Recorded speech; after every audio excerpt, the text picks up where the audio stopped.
চট্টগ্রামের পটিয়ার শ্রীমাই খাল নিয়ে দীর্ঘ ভোগান্তিতে এলাকাবাসী।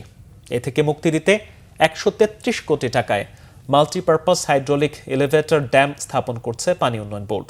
এতে ভাঙন থেকে রক্ষা পাবে হাজার হাজার মানুষ। পাশাপাশি শুষ্ক মৌসুমে চাষাবাদ বাড়বে ১১০০ হেক্টর জমিতে। অনাবাদি জমি আবাদি হওয়ার পাশাপাশি বাড়বে নাগরিক সুবিধাও। চট্টগ্রাম থেকে নাসির উদ্দিনের তথ্য ছবিতে ডেস্ক রিপোর্ট। চট্টগ্রামের পটিয়ার দুঃখ পাহাড়ি শ্রীমাই খাল। বর্ষায় পাহাড়ি ঢলের তীব্র স্রোত টেনে নিয়ে যায় ঘরবাড়ি, আবার শুষ্ক মৌসুমে থাকে না পানি।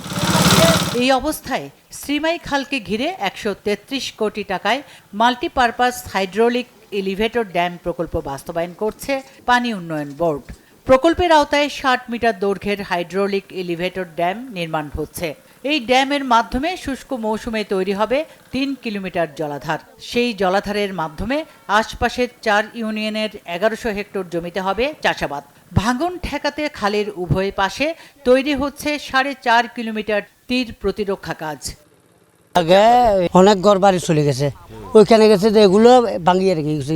আগে ছেলে মেয়েরা স্কুলেতে যেতে পারতো না, খালের পানি এখন অনেক ভালো হয়েছে।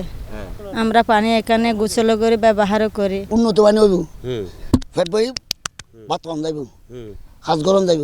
এখন বাড়িঘর আর নষ্ট হবে না, ওই সৌন্দর্য ভাবে চলতে পারবে। এখন যদি বান্ডা দেয়, এই পুকুরটা পানি থাকবো, আমরা গোসল করতে পারবো, আরামে চলতে পারবো।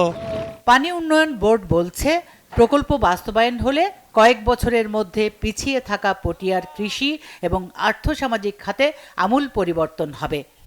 এই ড্যামটি যখন করা হবে, যে পরিমাণ বিপুল জলরাশি আমরা স্টোর করব, এবং সেটি যখন এই পুরো পটিয়া শুধু হাইদগাঁও ইউনিয়ন না, আরও বেশ অনেকগুলো ইউনিয়নে তারা যে পরিমাণ ইরিগেশন সাপ্লাইটা করবে, এটার জন্য একটি যুগান্তকারী প্রকল্প হিসেবে কাজ করবে। প্রকল্পটি ২০২৬-এর জুনে শেষ হবে এবং তার আগেই সম্পূর্ণ কাজ শেষ হয়ে যাবে বলে আমরা আশাবাদী।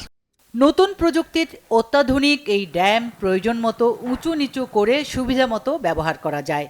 এখানে 10টা গেট থাকবে, উঁচু নিচু করা যাবে, এবং আপনি চাইলে 1টি গেট, 2টি গেট, 3টি গেট আপনার প্রয়োজন অনুসারে যতটুকু পানি আপনার ডাউনস্ট্রিম বা ভাটিতে দরকার ততটুকু পানি আপনি সেখানে সাপ্লাই দিতে পারবেন। আমরা ড্যামের পাশাপাশি প্রতিরক্ষা কাজ বাস্তবায়ন করছি এবং আমরা আশা করছি জুন 2026-এর মধ্যে কোনো মেয়াদ বৃদ্ধি ব্যতীত আমরা প্রকল্পের সকল কাজ সম্পাদন করতে পারবো। 2026 সালের জুনের মধ্যে সম্পন্ন হবে প্রকল্পের পুরো কাজ। প্রকল্পে সাশ্রয় হবে প্রায় 23 কোটি টাকা, যা ফেরত যাবে মন্ত্রণালয়ে। Bangla vision news desk.